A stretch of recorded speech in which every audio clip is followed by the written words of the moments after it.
the things I say, in everything we do every day. Assalamualaikum warahmatullahi wabarakatuh. Kaifa halukum? Alhamdulillah ana bi khair. Ahlan wa sahlan teman-teman kelas 5 di semester 2. Nah, teman-teman, Ustazah akan perkenalan dulu ya. Ustazah namanya Ustami. Ada yang lupa? Ada yang masih ingat? Iya, karena memang di kelas 5 ini Ustazah hanya mengajar dulu waktu teman-teman kelas 4. Itu pun juga hanya 3 bulan menggantikan Ustazah sebelumnya yang cuti karena melahirkan. Nah, alhamdulillah sekarang bertemu lagi dengan Ustami. Untuk semester 2 ini blok diniyah yang mengajar adalah Ustami, khusus di kelas 5. Nah, untuk blok pertama kita akan mempelajari tentang blok fikih. Untuk itu, yuk semuanya silahkan dibuka kitabnya, dibuka bukunya, buka pembelajaran fikih semester 2. Sudah? Oke, kita buka yang pertama tentang sholat jamaah di halaman 38. Ya, teman-teman, di sini Ustami akan menjelaskan tidak hanya satu bab ya, melainkan 4 bab sekaligus. Kenapa begitu? Karena alhamdulillah di buku ini babnya sedikit-sedikit dan waktu kita juga tidak banyak supaya selesai. Yuk, berarti teman-teman siap untuk mendengarkan 4 bab dari Ustami. Kita mulai sholat jamaah dulu. Sholat jamaah hukumnya fardu kifayah. Apa itu fardu kifayah? Fardu kifayah itu adalah hukum wajib, tapi wajibnya untuk banyak orang. Berbeda dengan fardu ain. Fardu ain itu hukum wajib, tapi wajibnya untuk dirinya sendiri. Jadi fardu kifayah itu wajib di sholat jamaah. Ya, Ustami pasti tahu teman-teman semua sudah pernah merasakan sholat jamaah atau bahkan selalu merasakan sholat jamaah, Masya Allah. Nah, di era pandemi ini teman-teman tetap boleh dan tetap harus sholat jamaah loh. Biarpun di masjid atau di rumah sama. Ketika di masjid teman-teman juga jangan lupa untuk menjaga jarak serta memakai masker. Ketika di rumah teman-teman bisa berjamaah seperti biasa dengan orang tua dan saudara-saudara. Paham tum? Oke, yuk kita lanjut. Nah, sholat jamaah berhukum fardu kifayah atau wajib itu seperti dalil di Quran surat An-Nisa ayat 102 yang artinya, bila engkau bersama mereka lalu engkau hendak melaksanakan sholat berjamaah bersama mereka, maka hendaklah segelomboran dari mereka sholat bersamamu. Nah, ayat ini berkaitan dengan sholat khauf. Saat kaum muslimin takut diserang musuh, dalam kondisi takut saja itu masih diperintahkan untuk berjamaah. Maka dalam kondisi aman lebih diperintahkan lagi pastinya. Sholat jamaah memiliki keutamaan yang besar. Nabi pernah bersabda, sholat jamaah lebih utama dari sholat sendiri dengan perbedaan 27 derajat. Itu yang hadis yang diriwayatkan oleh Bukhari dan Muslim. Nah, sholat jamaah itu dilakukan minimal oleh 2 orang. Ketika 1 orang berarti namanya bukan sholat jamaah, melainkan sholat sendiri. 2 orang dan lebih ya. Kemudian seseorang terhitung mendapat sholat jamaah selama imam belum salam. Jadi ketika imam sudah salam dan orang itu baru akan mulai takbir, berarti orang tersebut tidak mendapatkan ganjaran sholat jamaah, walaupun tetap insya Allah segala jenis pahala atau niat yang kita lakukan dalam hal kebaikan insya Allah akan mendapatkan nilainya sendiri di hadapan Allah. Seseorang terhitung mendapatkan 1 rakaat jamaah selama ia minimal mendapatkan ruku bersama imam. Bila kita mendapati imam sedang ruku, maka langsung takbiratul ihram sambil berdiri lalu ruku seraya mengucapkan Allahu Akbar. Bila mendapati imam yang bangun dari ruku, maka tetap langsung takbiratul ihram, tapi kita nggak dapat 1 rakaat karena imam sudah selesai rukunya. Nah, kemudian sholat sunnah setelah iqomah. Nah, bila iqomah telah dikumandangkan, tidak boleh kita memulai sholat sunnah.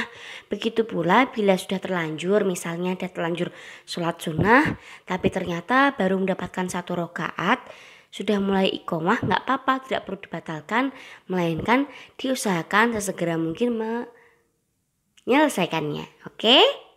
Fahimtum? Ya, alhamdulillah untuk bab 1-nya kita selesai. Kemudian kita lanjut ke hukum seputar imam. Sambil dibaca semua ya teman-teman. Yang berhak menjadi imam adalah 1. Yang lebih berilmu, yaitu yang lebih tahu tentang sunnah dan hukum agama. 2. Yang bacaan Al-Quran yang lebih bagus. Dan yang ketiga yang lebih tua. Meskipun demikian, orang yang berkuasa atau seorang pemimpin lebih berhak mendapat atau menjadi imam. Dalilnya adalah hadis yang diriwayatkan oleh Abu Mas'ud Al-Ansari. Nah, kemudian seseorang tidak boleh menjadi imam di daerah kekuasaan orang lain. Jadi ketika kita akan sedang bepergian, walaupun biasanya di kampung kita atau di daerah kita menjadi imam, tapi tetap ketika di daerahnya orang lain yang kita tidak tahu, kita wajib untuk tidak boleh langsung menjadi imam. Kecuali jika kita tiba-tiba dipersilahkan oleh pemilik atau orang-orang di sekitar kampung itu. Tidak apa-apa, tapi jika tidak, usahakan menjadi makmum saja, jauh lebih baik. Paham tum? Kemudian hukum-hukum terkait imam. Bila imam sholat dalam keadaan hadas atau bernajis, tapi baru tahu setelah selesai sholat, maka sholatnya makmum sah dan imam wajib mengulangi sholat, tapi makmum tidak wajib. Kemudian orang yang tidak fasih membaca Al-Fatihah hanya boleh mengimami orang-orang yang seperti dengan dirinya. Tidak boleh jika orang yang tidak fasih membaca Al-Fatihah mengimami orang-orang yang berilmu. Kemudian orang yang ingin sholat wajib boleh bermakmum dengan orang yang sholat sunnah. Nah, tetapi juga disesuaikan ya, yang sekiranya rakaatnya sesuai dengan yang sholat sunnah tersebut. Kemudian disunahkan agar rakaat pertama lebih panjang daripada rakaat kedua. Makanya kenapa di rakaat pertama disunahkan untuk membaca surat-surat yang lebih panjang daripada rakaat kedua. Dah selesai, kita lanjut ke pembelajaran berikutnya. Tempat berdiri imam dan makmum. Nah, ini Ustami yakin teman-teman sudah pada paham. Jadi, bila makmum hanya 1 orang, maka ia berdiri di sebelah imam. Ya, entah laki-laki ataupun perempuan sama, berdirinya di sebelah imam. Tapi bila 2 orang atau lebih, maka berdiri di belakang imam.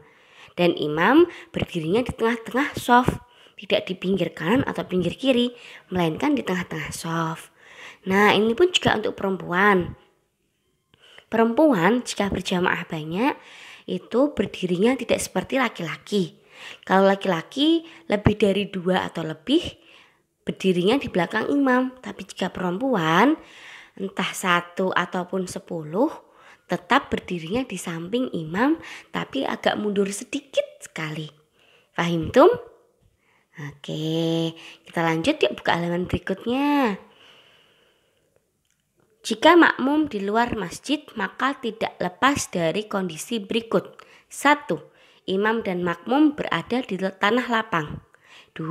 Imam dan makmum masing-masing dalam suatu bangunan, seperti dalam 2 rumah atau yang salah satu di rumah dan yang lain di halaman. Yang ketiga, imam berada di masjid dan sebagian makmum berada di luar masjid. Nah, makruh hukumnya imam berada lebih tinggi daripada makmumnya tanpa ada alasan keperluan. Seperti imam hendak mengajarkan cara sholat kepada makmumnya. Jadi imam dan makmum itu harus rata tanahnya. Begitu juga makruh hukumnya makmum sholat di tempat yang lebih tinggi daripada imam bila tidak ada keperluan. Bila jemaah berdiri dari laki-laki dan perempuan, jemaah perempuan berdiri agak jauh di belakang shaf laki-laki. Ya, seperti yang teman-teman tahu dan yang teman-teman sering lakukan. Kita lanjut bab terakhir pada video ini, yaitu makmum mengikuti imam.